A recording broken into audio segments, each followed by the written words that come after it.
military intelligence gathered the information that it was attacked, coordinated from within Afghanistan. So what Pakistan did, Pakistan have a very strong air force. As you know, they sent their jets in and killed all those people, including some civilians. There actually the Taliban's response to this attack, the recent attack, was that we would take revenge. Sorry, internet Afghans, but getting a bunch of Talibs together and going and annexing Pakistan is not going to happen, right? Yeah.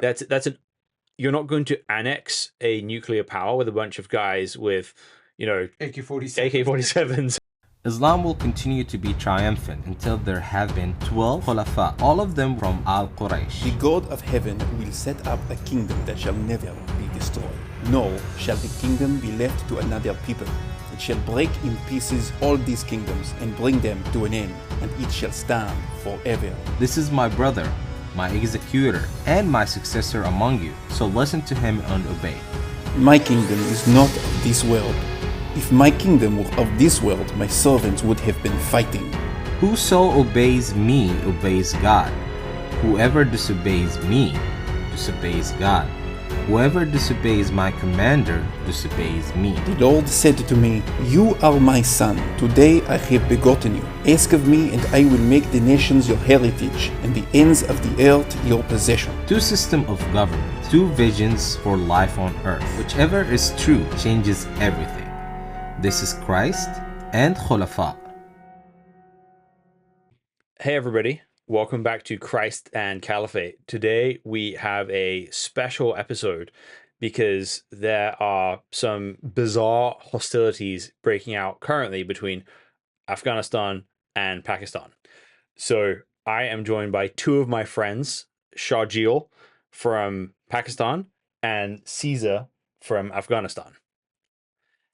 For a little extra context, Caesar, you're half Pashtun, half Tajik, right? Yes, that's correct. And Shajil, you're also Pashtun, but from Pakistan, right? Yes, that's correct. So if anybody watching who doesn't know this about Afghan culture, what's the deal with Pashtuns? What's the background there? So to give a little bit of history background on Pashtuns particularly, Pashtuns are the people who belong to Afghanistan and Pakistan. The region of Afghanistan and Pakistan they're both equally divided on both sides. And to the surprise, Pakistan have more numbers of Pashtun than Afghanistan. So I think culture is pretty similar in terms of Pashtun culture, and language is similar. The dialects are different a little bit, and traditions and everything else is pretty much on the same level. Yes. But the operating language of Pakistan is Urdu. Yes, the national language alongside English is Urdu. So the main language you're functioning in Pakistan is Urdu. Urdu, yes. And the main language you're functioning in Afghanistan will be Dari. Dari, and the second language is Pashto. The second language is Pashto. Mm-hmm. So that's kind of common for both you guys. Mm-hmm. Both grew up speaking Pashto at home to some extent at home with family. Yes. But mostly operating in Urdu for you and Dari for you. That's correct. So what the heck is going on right now? I am seeing a lot of information on X about the Taliban gearing up to invade Afghanistan. And I'm seeing counter things on X about Pakistan taking that sort of narrow strip of land between Pakistan and Tajikistan called the Wakhan Corridor. And I've seen all sorts of ridiculous things like a picture of a map of Greater Afghanistan posted, which encompasses all of Pakistan, parts of Iran. What's going on? You go first. What are Afghans saying about this?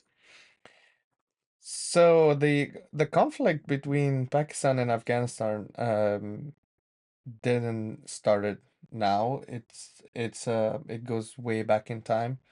Actually, we can speak of 1947. And it's mostly it was so if going back in time, there was a time that Pakistan was part of Afghanistan. and this is like 300 years ago, in the days of Ahmad Shah Durrani, or we call it Ahmad Shah Baba, and the kings before that. They were conquering, to to some extent, parts of India, and even they tried to conquer parts of China. So that's why there's a lot of similarities in terms of culture, language, and people in on both sides. But the recent one goes back to the Abraham line, or we call it During line. Durand. I don't know how to say it in English. Durand, Yes. Durand, the Durand line. So the main conflict between Afghanistan and Pakistan could be um, summarized in this one narrow topic, which is Durand, Line, yeah. Durand line. Well, I would, if you allow me to respond. Go ahead. Yeah, I would say two things here, which I mostly agree with Cesar, but I think there are some things we need to understand here that when we talk about Pakistan being part of Afghanistan, that's not entirely true because Pakistan did not existed prior to 1947, right? It was Britishers that split two countries. I'm right? wearing red today on purpose. Red coat set. Yeah, so yes, Ahmad Shah Durrani conquered not just part of Pakistan, but also, which is present at Pakistan and northern India, most part of it. Mhm. So the real conflict is embedded in this uh, agreement that was signed between Britishers and the ruler of Afghanistan, Abdurrahman Khan. And the date was 1893, if I am not wrong, somewhere around those 1800s, last years of 1800 something, right? And they agreed because it was Anglo-Afghan wars. It was a result of Anglo-Afghan wars that Britishers were not able to control that part of the world. They wanted to, but were not successful. So they drew a line and says, this is from there, it belongs your territory, and from this part belongs our territory. So it was agreed upon boundary, Duran line, as we talked about, was agreed upon between Britishers and the ruler of Afghanistan. Though now the legitimacy of the ruler is questionable here, because Afghanistan was a hotbed of conflicts within itself, right? Was. Is well, it is. So one party can say, no, we don't accept Abdurrahman Khan as the ruler, and whatever his agreements are null and void to us. But if we look at with a neutral perspective from outside, we can sense that there is a mutually agreed written document available. So that gives us a pretty solid line to talk about, that there existed a line, right? And now, if I come down to like the recent conflicts, well, then I think there are many, many layers to it. We will talk about it one by one. What caused it? What was like, as you said, on both sides, Pashtun live on this side and Pashtun lives on that side. We share similarities. And to your surprise, I would like to add this part as well, that Afghanistan have not recognized Pakistan to this date. So Afghanistan doesn't recognize Pakistan as a country? Yes, it doesn't. Have you heard about this? That is true. And just to clarify some things here, it all goes back about the Duran line. It all goes back to the descendant of Ahmad Shah Baba, which is Shah Shuja. His father um, didn't align someone as he passed away, before he passes away. So there was a inner conflict in Afghanistan, you're right, and all 20 brothers started fighting each other, and they start killing each other, and this is like putting in simple words. At the end, this guy conquered a few times, 3 times. His name was Shah Shuja, and he is the guy who signed the agreement with the British, with the Britons, about the Duran line. And later on in time, when there was an established government of Afghanistan that represented the people of Afghanistan, the people were not happy with this, and they never agreed on this, because this is a matter of the whole nation, not just one person's And he did that because he needed allies, he needed army, and he needed people to come and fight and conquer Afghanistan. And that's what happened back then. And um, the, and that is the reason people in Afghanistan doesn't recognize Pakistan as a country. Yes. Um, Actually, people love Pakistan. I grew up in going to Pakistan every single year. Mhm. Back in the days, we weren't required to have a visa or anything else. We would have just crossed the border with our own vehicle, and just show them our IDs, like Yeah, and just this state ID. this exactly points to what the problem really is now, right? So Duran Line was there, as I said, it was established in 1889 or 93. I'm like not exact with the dates, but it was somewhere there. So for that longer period of time, there was people divided on both sides, but there was no physical boundaries. There was no such thing as borders. So people had families here on this side of the border and Mhm. families on the And other had side of businesses on both sides. yes, and they kind of like moved freely, right? So there was no problem, even though there was a conflict on a national level, but on the grassroots level, people didn't feel any need of like, okay, we are divided now. Yeah, no, it wasn't like that, right? So what happened in like now we fast forward to 2001, right? When America, United States attacked Afghanistan, right? And there was a pushback, of course, Taliban's fought back, right? And Pakistan stood with United States. Pakistan became ally of United States. And that kind of like triggered the whole situation on a different scale. Again, I will take you back a few more years where it was Afghan jihad against Soviets. So Pakistan was the base for all the militants or so-called mujahideens Mhm. at that time, Mhm. right? So mujahideens used to be trained in Pakistan and then launched in Afghanistan. So we can imagine that there is no such thing as like, okay, where's the border, Mhm. right? Mhm. So those Talibans were equipped and they were capable of guerrilla fight, right? And when then America invaded, they turned against Pakistan and saying that you are allies of invaders, right? So you are to be fought against. So that's where the conflict initiated, or I would say reignited, right? So then what Pakistan in a counterfeit did was to establish a wall or say a boundary, a physical boundary, barbed wires, or a border, right? So that's what Pakistan initiated. Not in the early days, of course, there was Taliban's were not just one group of people, but many groups, right? And some of the groups are trained by ISI, and that's pretty legit.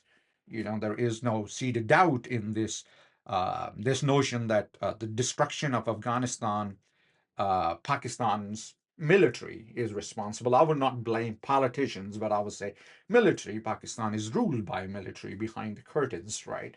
So we have to agree on that. So coming back to the point where post 9/11 situations turned this thing into a big thing, right? When Pakistan started building wall or border, right, it started dividing families, Mhm. right? And when you have a physical boundary established, then it comes to limelight, it comes to international news, right? And that's where I think now the whole problem is because now the movement is restricted. So people from, as he mentioned, when he was a kid, there was like easy going back and forth, right? And now it's not. So it is becoming a more and more of a An hot topic, hotter intense issue. topic and Yeah. intense issue. And uh, I would also say certain things in Pakistan, for example, all the terrorism in Pakistan somehow have links in Afghanistan. So they want to control the Afghan population in Pakistan so that they have minimal terrorism coming from the western border, if that makes sense.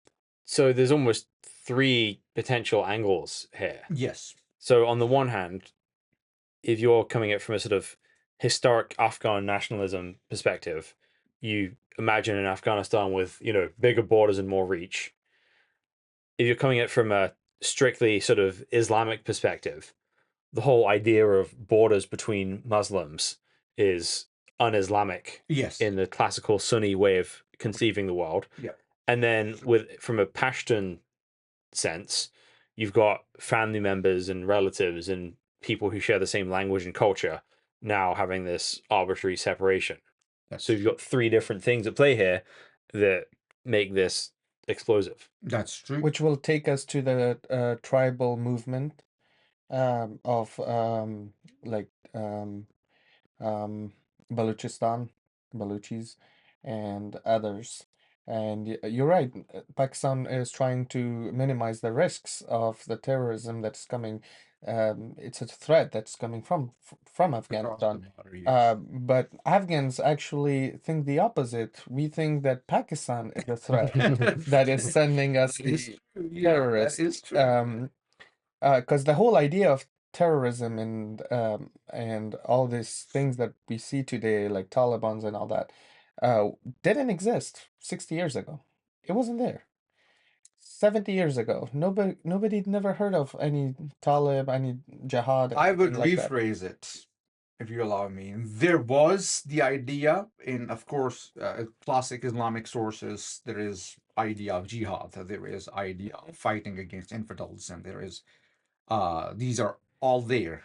But who trained them? Yes, that's the question of debate. Who ignited that thought? That's a completely different channel that we go down to. Pan-Islamic era we see in Egypt. We see the rise of Al Qaeda and then the reach of Al Qaeda to Afghanistan and all those things. So it's a completely different topic, right? But coming back to this very point where Pashtuns, I'm talking purely on Pashtuns, right? All the Pashtuns in the world, their origin is Afghanistan. And all the Pashtuns in the world, doesn't matter where they are, in Pakistan, in Afghanistan, in any part of the world, they have a special love for Afghanistan because that is where they belong originally, right? But of course, if I'm a Pashtun born in Pakistan, Pakistan is my identity, right? And of course, I was always and I am always an advocate of equality. I am an advocate of right is right, wrong is wrong. There is no such thing as in between, right? So whenever it comes like when we have to blame ISI, yes, there are things that ISI have done very, very bad and handled situations very, very bad. And destruction of Afghanistan, I would say I won't account 100% that ISI is responsible for everything happening in Afghanistan, but I would say 10 to 15% you can blame ISI. But then again, Afghanistan is itself is not unanimous in their tribes and stuff. For example, there are Tajiks, there are Hazaras, there are Pashtuns, and they don't like each other too, right? So that is also a recipe of disaster within Afghanistan. Sure, because even going back to what you're talking about, the death of that guy, and then 20 of his sons were fighting for supremacy and rule as well. If you have that going on, it's just not realistic to blame the problems of the country entirely on outside forces, right? Mm-hmm. And every country tries to do this towards some extent. Like right now, it's happening with kind of immigrants in the West as well. There's this huge dust up about the H-1B visa and stuff, but blaming outside forces for your country's woes is usually a recipe for not fixing a problem, not for fixing a problem. Right. I agree. And I would like also touch down on what recently happened because a lot of our audience would not know that what exactly happened and the backdrop of it and what are the next phase, what's going to happen next in the limelight of everything. So for now, what happened in Pakistan, there was some terrorist activities. There was a attack on Pakistani military checkposts near Duran Line or Pakistani side, right? And Pakistani Which intelligence. is, by the way, happening almost on a daily basis. Yes, and Pakistan tried to minimize it as much as possible. As I said, the initiative was to make a boundary, and there are checkposts on each section of those boundaries, so to monitor the cross-border movement, right? But since it is more than 2,000 kilometers of border, Mm-hmm. right, it's really hard to just monitor every single inch of the border. Complicated mountainous terrain. Yes. And yeah, so with that, it's really hard. So there is always infiltration from the other side, right? So what happened that the active group right now in Pakistani side is called TTP, Tehreek-e-Taliban Pakistan, Mhm. right? And they are at war with the government of Pakistan or with the state of Pakistan, right? Mm-hmm. And I will not go down to that rabbit hole that who is supporting them, what is the role of India in here, what is the role of other intelligence agencies working in Afghanistan. That's another topic for some other day. But staying straight, I would say the TTP agents came in, attacked the posts within Pakistani boundary, and went back. Right, and our military intelligence gathered the information that it was attacked, coordinated from within Afghanistan. So what Pakistan did, Pakistan have a very strong air force. As you know, they sent their jets in and killed all those people, including some civilians. It's collateral damage. 46 civilians, Yes. mostly kids and women. I agreed, and I truly mourn for the death of civilians. I condemn the death of civilians wherever it is. It's in Afghanistan, or it's in Cambodia, or it's in Palestine, Israel, wherever it is. Even recently in the United States, as we are talking, right? Mm-hmm. Wherever there are human civilian casualties because of actions of bad guys, that's what we call collateral damage. And we truly want them not to die, Mhm. right? But for example, those people were hiding in between them, so it was really really hard to singly pick those people because Pakistan does not have the technology to figure out, okay, this person will send a missile to that exactly one person. So, and Pakistan is brutal, to be honest. Pakistan military regime is brutal. To highlight that about how much of brutality Pakistani military is doing within the country, how much of the illegal arrests and Islamabad massacre, if you guys have heard of it, they were peaceful protesters on the ground. They were asking for Imran Khan release, and the paramilitary troops just opened fire on them. Right, their own people. So how can you expect that type of military to be very, very nice in the neighboring country? So let's map this out a little bit. So I have two questions. What exactly are the objectives of the TTP, the Pakistani Taliban, and how closely are they actually allied with the Afghan Taliban?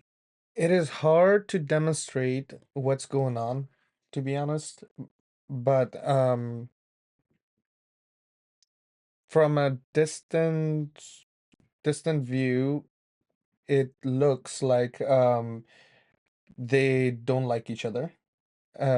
Taliban doesn't advocate for the TPP, Yeah. and they're not supporting them.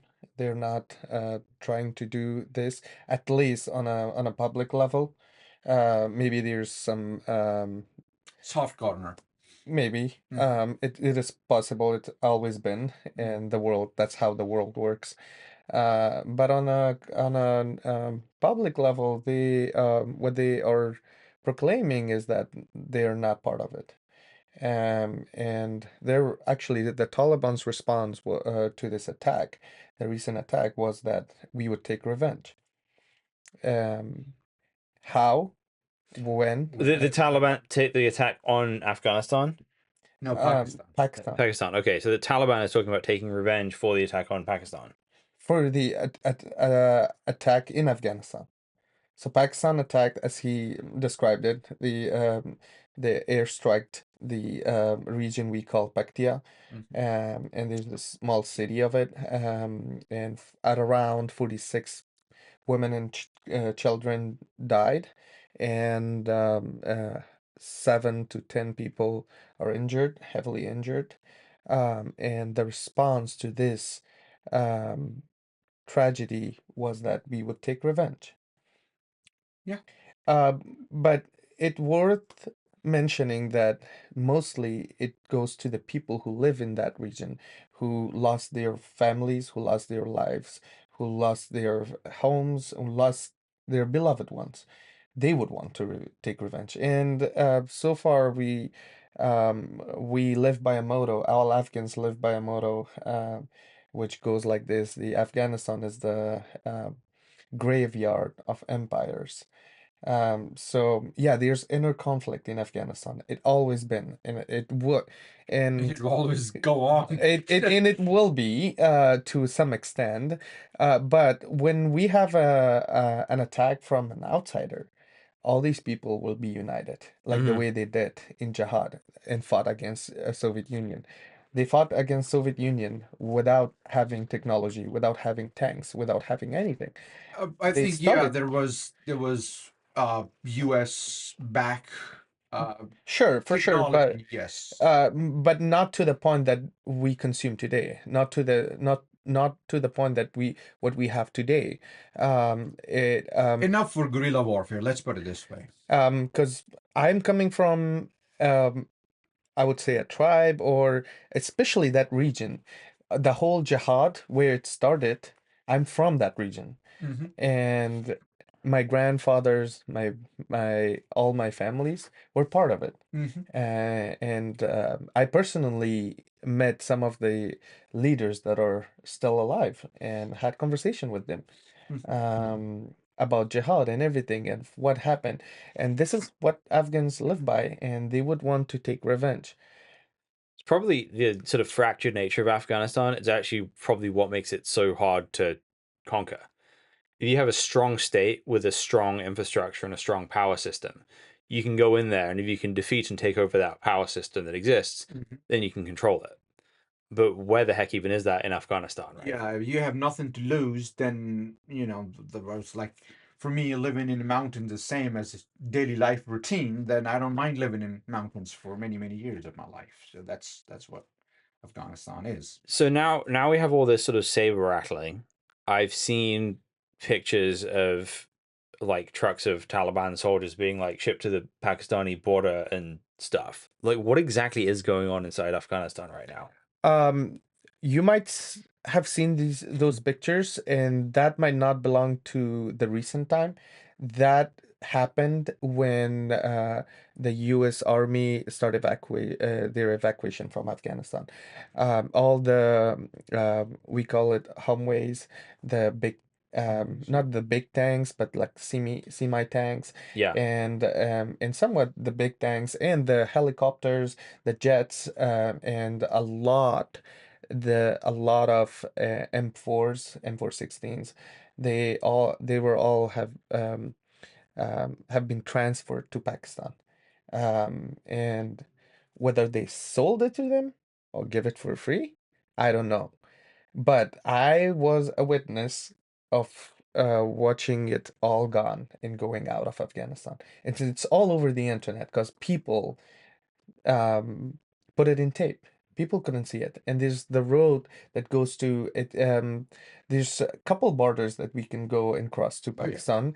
The very first one that it was close to me, and we would have traveled through, called Torkham, which is Peshawar as well. Peshawar, and that's where all mostly Afghans are living or residing, but also the other parts, um, and it's more strict. You cannot easily cross the border now. Now, But the other two borders are somewhat strict, and there are ways smugglers. There are smugglers in ways that you can cross, and this road that connects Afghanistan to this border um, um, has a great visibility, and the people who live around those area were witnesses of um, the military equipments that are being transferred to Pakistan. yeah, I think going back to certain things that talked about, and one of it is, yes, when we talk about factions of Talibans, as I said, it's a group of groups, right? It's a collection of groups.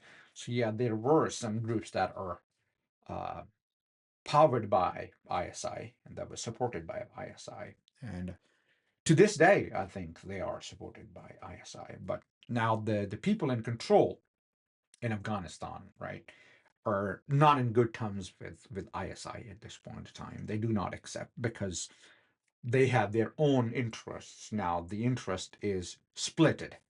You know, before ISI had a shared interest. ISI played a double game. No, everybody knows it, right? They were taking aid from US and didn't want the US to succeed in Afghanistan. There was two reasons for that. Because Pakistan didn't want Indian influence because India was investing heavily when Karzai was in government, right? There was 18 um, consuls established in Afghanistan. I may ask, what interest does India have in Afghanistan, right? We know that how Modi government is against Muslims too much, and what interest do they have in Afghanistan? Afghanistan is 100% Muslim country, right? So that answered that question, right? So there was a big political game between the world powers, and innocent people were being killed in that process. But now that, let's leave this section right here and go back to recent conflict, right?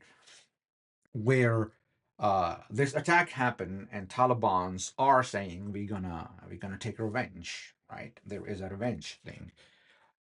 We have to understand two things here, particularly that Afghans or Talibans are specialized in guerrilla warfare, but they are not specialized in border conflicts or like fighting a full-scale war with another country like Pakistan. Pakistan ranks sixth largest military power in the world, right? With the strongest air force, with a naval arsenal, with the strongest military presence. I think Taliban's know that. So saying that they will take revenge, in my humble opinion, that revenge is cross border attack on installments. And to answer the question of like Taliban's TTP, what TTP is, and what's their motive is, and what are their connections with Taliban is. So TTP is a section of Taliban's. It's a greater umbrella of Taliban, and TTP is a section of it, right? So when ISI had a greater influence in Taliban's, TTP was always pushed back because they were anti-Pakistan. Yeah. Right? And the TTP narrative is to end Pakistani democracy or democratic, so-called democratic country and establish an Islamic Sharia. Right? That's their goal is, or their motive is, right? And now since ISI has been like drifted away from Taliban's mainstream, so the sections of TTP are getting closer to the main Taliban's. They never officially recognize them as like, yeah, no, we support you because they are doing terrorist attacks across the border. Sure. And that makes sense. So how generally how is Afghanistan going under the Taliban right now? Like, are people like thriving there? Like I do hear it's safer and more stable now. Is any of that true? Well, that's an interesting word, safe or safety. In the past 20 years or 2 decades of US Army's existence, presence in Afghanistan, there was safety too, but different kind of safety. It depends on how we define safety. Safety back then was that people could live in a society where they could go to school, where they could go and buy groceries, and freely live with rights. Um, and the um, and the groups that were fighting against this were Taliban. So once they took over, so of course there's nobody else that would fight them back. So it's much Except safer. ISIS-K. ISIS-K, ISIS-K is existing threat to Taliban. the terrorist group, not the cereal. And also Tajiks, Panjshir, there's a region we have called Panjshir. Panjshir, and they do not accept the Taliban's regime by no mean, and they are up in the mountains and they're trying to resist and show resistance to the Taliban's regime. But overall, people of Afghanistan are poor. They live by farming and doing agriculture and producing, and they have very little to consume every year, and they are tired. They don't want war. Nobody wants war. Nobody wants conflict. And the fact that now they can at least hope that they can produce something and sell it, they are happy with that. Mm-hmm. Because in the past 20 years, they couldn't do that. They would have worked hard on their farms and lands, but then there would have been another war, a bombing, and destroyed everything. Mm-hmm. And part of it is also goes back to this Pakistan, the conflict, where the conflict actually starts. One of the ways that we export our products is through Pakistan, is Agreed. through this border. And since we've talked about there was free border and then they closed it. Since they closed it, they put a lot of restriction on the products that were coming from Afghanistan, that was been exporting from Afghanistan, to the point that people lost a lot of money. They would have buy a whole truck of like tomatoes, and then they would have stopped this truck for a week or two, and then they would have destroyed all the fresh tomatoes over there, and the people would have lost. And this is just an example of what was going on, and there was more restriction, even to the point that a sick person in the hospital having the need to go and do a surgery, and the surgery cannot be done in Afghanistan, and the first country where Afghans would go is Pakistan to get treatment, medical treatment, because Pakistan is very famous for their medical treatment. They have great doctors and great hospitals, and they would have stopped the ambulance at the border and not allowing them to cross. Yeah. And then I personally witnessed my cousin died in the border just because they kept him waiting and he needed to be transferred to a hospital. That is so tragic, right? And so heartbreaking to see. And to add to this, well, the town I grew up in as a kid, we used to have Afghans, and they lived with us side by side. We never felt them as foreigners, right? They spoke the language we speak. They were part of our society, and we used to go to their weddings. They used to come to our weddings and celebrate all together. So there was not sense of a foreigner presence, right? And James, to mention that the Pakistan was the country to host biggest number of refugees in terms of Afghans, Mhm. right, for a longer period of time because of the war displacement with Russia. So that to say that the relationship between people of Pakistan and people of Afghanistan was very pleasant. We both And it loved still each other. is. The people of Afghanistan love the people of People of Pakistan, Pakistan, but yes. hate the government. Yes. Now, what happened with the rise of social media, right? There is a rising notion on both sides that we need to hate each other, and that's what I don't like personally. From a Pashtun perspective, on the other side of the border, there are Pashtuns and there are humans at the same time, not just for Pashtuns, but for Tajiks and for Hazaras and for everybody, right? And seeing Afghanistan going through this, now there is a Taliban regime, which is pretty brutal in many, many ways, especially in terms of when I speak of human rights. There are no such thing as human rights in Afghanistan, right? You can talk about freedom, as he rightly mentioned, that how you define freedom, right? When we talk freedom purely from the sense of human rights, there is no such thing as human rights, right? You're not free to speak. You're not free to assemble. You are not free to do anything you want. So Leave your windows open. yeah, that's a recent one. So yeah, Well, that can be related back to Pakistan as well, because um, um, the no, I didn't see any news channel in Pakistan except one, um, um, at least for the first couple of hours, uh, to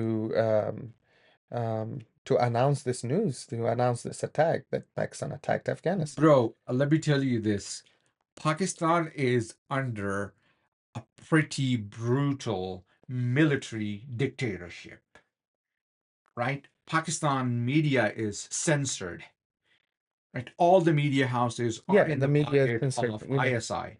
Imran Khan name is banned. No television can pronounce his name. No one can say Imran Khan on a public TV.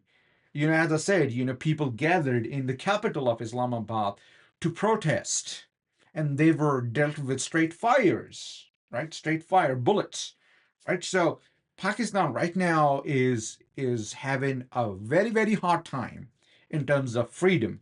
Pakistan is also, like, we can say, 1 degree up and 1 degree down from Afghanistan, and Pakistan are pretty much in a similar situation.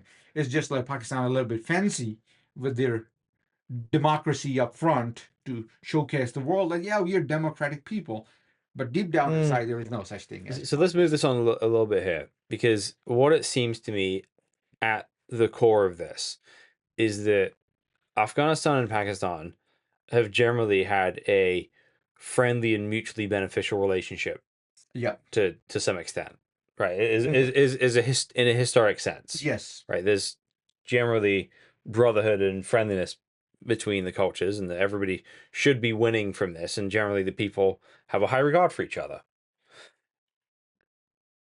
Also, you have this when the US was fighting the Taliban, what seemed to happen is you'd fight the Taliban in Afghanistan, then they just kind of like move into this sort of nebulous mountainous border between Afghanistan and Pakistan, basically hide out there, and then they'd kind of eventually come back out from that area and attack again. And now it's almost like it's going the opposite way for Pakistan. Yes, as well, right? some factions, not as intense as it was against the government of that time of government of Afghanistan. So it's just the TTP, Tehrik-e-Taliban. So the question is, right, so you've got this historically mutually beneficial relationship, and then you've got a government of Islamic extremist control freaks in Afghanistan and a military dictatorship in Pakistan, and these two governments seem to be on somewhat of a collision course with each other. That's going to spiral out, and the people who are going to get hurt by this are, Civilians. civilians with no investment in the conflict.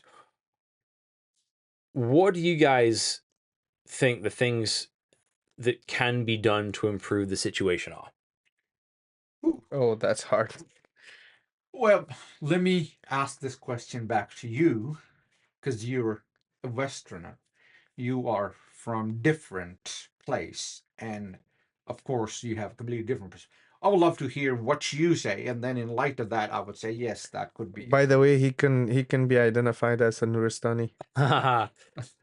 So how I generally think of this is that, again, part of the problem here is that you have these arbitrary borders in these parts of the world drawn by some British guy who spills his tea on a map and, all right, let me draw around this kind of thing, right? This will be a mountain range now. And the Western idea of what a nation state is kind of comes from a biblical worldview, ultimately. Because in Deuteronomy, and maybe Numbers in Leviticus, but in the Torah, the ancient nation of Israel was defined by its people its borders and its law. And part of that law includes having good relationship with foreigners wherever possible. Mm-hmm. So that made its way into Europe through the Peace of Westphalia, when borders stopped being, the Holy Roman Empire was kind of broken up, and Protestants and Catholics were allowed to kind of live side by side in the same nation with freedom to practice one faith, meaning two different faiths, meaning that nations were no longer governed by some, overarching religious polity, right? And so that's how that happened in Europe. And then that starts to happen in the world after World War One, but especially after 1945, because Roosevelt signed the Atlantic Charter. Mm-hmm. And sorry, Churchill signed the Atlantic Charter. So Roosevelt's reasons for getting involved in World War II, his conditions to Churchill, were that we're going to end empires by doing this war. Right. No more German Empire, no more Japanese Empire, but also no more British Empire. You have got to let the countries you've been ruling as an empire have self-determination. You've got, if they want to be independent, you have to let them be independent. And Churchill basically agreed to this, right? So that is a natural thing in somewhere like Europe, where you've kind of had this tradition of nation states for a long time. It's also pretty natural in Japan as well, because you actually have an island. Mm-hmm. Like, you have natural borders in Japan, but it's not a natural thing in the Muslim world by any stretch of the imagination. So what you have but it is now the reality of the world. And sorry, internet Afghans, but getting a bunch of Talibs together and going and annexing Pakistan is not going to happen, right? Yeah. You're not going to annex a nuclear power with a bunch of guys with, AK-47s and, a few helicopters you managed to take, right. It's not realistically going to happen. So what you essentially need in both, and this is something that would be easy to do in Pakistan and Afghanistan right now, but not saying you couldn't do. You need to basically build a compelling, friendly, holistic, open Pakistani nationalism would help this. Pakistani nationalism. So what I mean by that is, you have a sense of Pakistan is an open nation state which knows what its borders are, which it does, right? But is also wanting to have friendly relations with Afghanistan and a long-term view of this, because sealing off people who are connected to each other and should be connected to each other is only going to build resentment over the issue, right? Mm-hmm. So you've got to find a way to be smarter about this. And part of the reason the whole Israel Hamas thing has been kicking off is because I don't think the Israelis were, they had hard power on the border, but not soft power on the border. Yep. Meaning there's no sort of sense of cultural awareness and, where things sensitivity to it, right? So Pakistan should prioritize both pairing security and openness and friendliness at the border at the same time, and having some sense of security while also having and while also having more sort of openness. And there's risks in that inherently, but there's a longer term risk that you're alienating people and building enemies by doing this. And so if Pakistan could do that, and then at some point Afghanistan could do that, then you would start to gain to friendly relations again. So even when you had the U.S. occupation in the Karzai and the Ghani government, you had better Afghan-Pakistani relations on a people level, because you didn't have these two sort of pride-focused factions trying to maintain absolute control. Right. You've got to be less heavy-handed. You've got to be less controlling. And if you're trying to solve the crisis by controlling everything, inevitably, Pakistan is going to want to control parts of Afghanistan. Afghanistan is going to want to control parts of Pakistan, and that's going to be a whole thing. Yeah, I think the root cause here I would like to mention is that Pakistan always treated Afghanistan as their subsidiary, right? They wanted to assert dominance as much as they can from day one, particularly with the rise of Taliban, right? And one of the biggest reason is they want security on their western border because we already have conflicts on our east border, that is India, right? So on the western border, they want to control things the way they want. Now it's in the greater Pakistani interest to have no issues on the western border, right? But now the people sitting on the other side are not bending to their terms, right? So Pakistan is in a very sandwich type of situation where they already have an active border on the east, and now their western borders are also rising problems. Pakistan desperately wants to get out of this situation, but they don't know how to do that. And if you leave this to military to figure out, then they will make situation worse.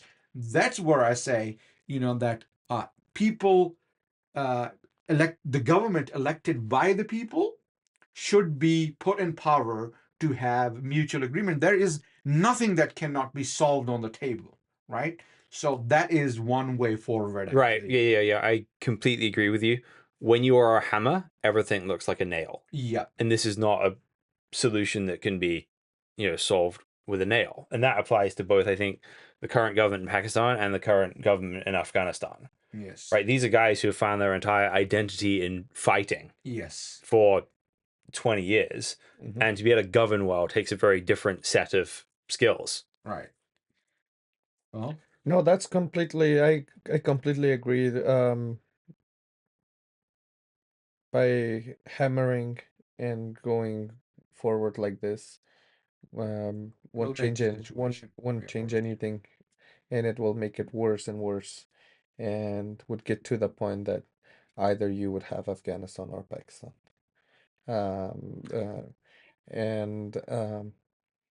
It's gonna be a mess. That's what I'm trying to say, because people in Afghanistan would fight too. And I have been to Pakistan many times. And I know people in Pakistan are also like that. I would call them the same genetics. And they also have that inner pride, resentment, So it is highly possible, if this goes on and on for a while, this would become a very messy situation for both sides, and it won't just affect one side. Yeah, it would affect both sides. Yeah. So the way forward to go forward is to have mutual respected, beneficial agreement on how the terms are, in terms of borders, in terms of people, exports, imports, because we also import a lot of products from Pakistan. A lot of landlocked country. Yeah, we are highly reliant on Pakistan's exports. So to have a mutual agreement on how all these things coming align into one place would be the only possible way or path forward for both of these countries, I would say. And then I think for like the average people, who this is probably be more applicable to, unless the governments of Pakistan and Afghanistan look into this, hey, if you are, for average people, I think people need to be toning down the machismo. You know, you can't get into the, well, we would crush you if you fought us kind of thing. Yeah. Or it's like, well, we're the graveyard of empires, well, we'll just nuke you, or, whatever it is, right? It's like social media to blame. Yeah. Right? When you're not educated enough, when you do not know the holistic, realistic approach out there in the world, then it's really easy to manipulate your brain, you know? So I think the core problem is the lack of education on both sides. Mm-hmm. I am sorry to say, whoever is listening out there from Pakistan and Afghanistan, you're listening, you're living in this, the idea of the term you use is a totalitarian. Totalitarian. Yes, I can't. Totalitarian. Yes, it's tongue twister for me. I can't do that. Yeah, it's just a narcissistic approach that we are the best. We are the best, and everybody should submit to us. We are meant to be the ruler of the world, right? So that type of mentality should go. Live in peace and let live other in peace and have mutual respect, as you rightly mentioned, on both sides. So I think that's what conclude. Well, we will be praying for that. Guys, please leave your angry comments in the comment section below. Please like and subscribe. Thank you for listening to Christ and Caliphate. We'll be back next time.